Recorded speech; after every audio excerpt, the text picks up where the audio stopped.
ఈరోజు మీతో ప్రార్థించే పెదవుల కన్నా సాయం చేసే చేతులు మిన్న, దీనికి ఉదాహరణగా ఒక చిన్న సంఘటననైతే మీతో షేర్ చేసుకోవాలనుకుంటున్నాను.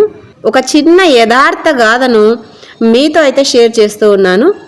అది ఒక ప్రమాదం జరిగిన చోటు. టెంట్స్ వేసి వైద్యం జరుగుతూ ఉంది.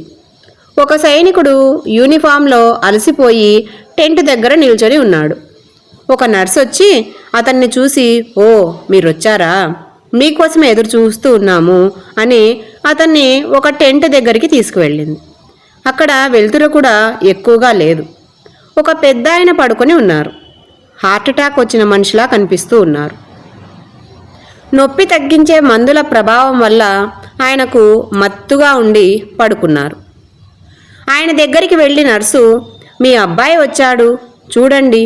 చాలాసేపటి నుంచి కలవరిస్తున్నారుగా, లేవండి, కళ్ళు తెరిచి ఒకసారి చూడండి" అని 4-5 సార్లు చెప్తే అప్పుడు ఆ పెద్దాయన మత్తులోంచి బయటికి వచ్చి నెమ్మదిగా కళ్ళు తెరిచి అతని వైపు చూసే ప్రయత్నం చేస్తూ తన ఎముకలు కనపడేలాంటి ఒక బక్క చిక్కిన చెయ్యిని గాల్లో ఆడిస్తూ ఉన్నారు. ఆయన భావం అర్థం చేసుకున్న సైనికుడు యుద్ధంలో రాటు తేలిన తన చెయ్యిని ఆ పెద్దాయన చేతికి ఇచ్చి ప్రేమగా ధైర్యాన్నిస్తూ గట్టిగా పట్టుకున్నారు. పెద్దాయన మొహంలో కొంచెం ప్రశాంతత, కళ్ళల్లో చిన్న వెలుగు, పెదవులపైన సన్నని నవ్వు వచ్చాయి. "కన్నా, ఎలా ఉన్నావు? నిన్ను చూడాలని ప్రాణం కొట్టుకుంటుందిరా. వచ్చావా నాన్న?" అంటూ ఆపకుండా ఏదో చెప్పాలని ప్రయత్నిస్తూ చెప్పలేక ఆయాసపడి ఆగుతూ ఉన్నారు ఆ పెద్దాయన. మధ్య మధ్యలో కళ్ళు మూతలు పడుతున్నా సైనికుని చెయ్యి మాత్రం వదలట్లేదు ఆ పెద్దాయన. సైనికుడు మంద్ర స్వరంతో ఊరటగా 4 మాటలు చెప్తూనే ఉన్నాడు. నర్సు మధ్య మధ్యలో వస్తూ వెళుతూ ఉంది. సైనికునితో 2-3 సార్లు చెప్పింది, "కాసేపు విశ్రాంతి తీసుకోవచ్చుగా" అని. సైనికుడు మాత్రం నవ్వుతూ తలూపాడే కానీ పెద్దాయన చెయ్యి మాత్రం వదలట్లేదు. అలాగే మంచం పక్కన ఉన్న బల్ల మీద కూర్చొని పెద్దాయన అప్పుడప్పుడు చెప్పే మాటలను వింటూ తాను కాసేపు ఆయనకు కబుర్లు చెబుతూ కూర్చున్నాడు. చేతులు మాత్రం కలిసే ఉన్నాయి కానీ రాత్రంతా వదలలేదు. తెల్లవారుజామున పెద్దాయన తుది శ్వాస విడిచారు. అప్పుడు జీవం లేని ఆ చెయ్యిని విడిపించుకుని నర్సుకి ఈ విషయం చెప్పడానికి వెళ్ళాడు సైనికుడు. నర్సు వచ్చి తాను చేయాల్సినవి అన్నీ చేసిన తరువాత సైనికుని పరామర్శగా ఏదో చెబుతోంది.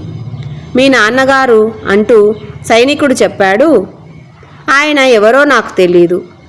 నేను ఎప్పుడూ ఇంతకుముందు ఆయనను చూడలేదు" అని నర్సు ఆశ్చర్యంగా అతన్ని చూసింది. సైనికుడు ఇంకా చెబుతూనే ఉన్నాడు. "మీరు పొరపాటుగా పెద్దాయనకు నేను ఆయన కొడుకుని అని చెబుతూ ఉన్నారని నాకు రాత్రే తెలిసింది. కానీ వెంటనే ఆయన పరిస్థితి అర్థమయ్యింది. ఆయనకు ఒక చేయూత అవసరం అని, ఆ ప్రేమ నిండిన మాట అవసరం అని నాకు తెలిసింది. అందుకే నేను మిమ్మల్ని అడ్డుకోలేదు. ఆయన జీవన చరమాంకం అనుకోకుండా నాతో ముడిపడింది.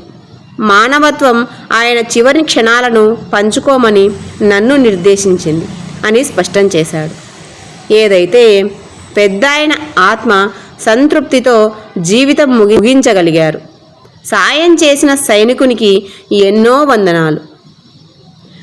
ఎవరి గోల వారిది అన్నట్టుండే నేటి బతుకుల్లో ఒకరికి నిస్వార్థంగా సాయం చెయ్యటం అనేది చాలా పెద్ద విషయం.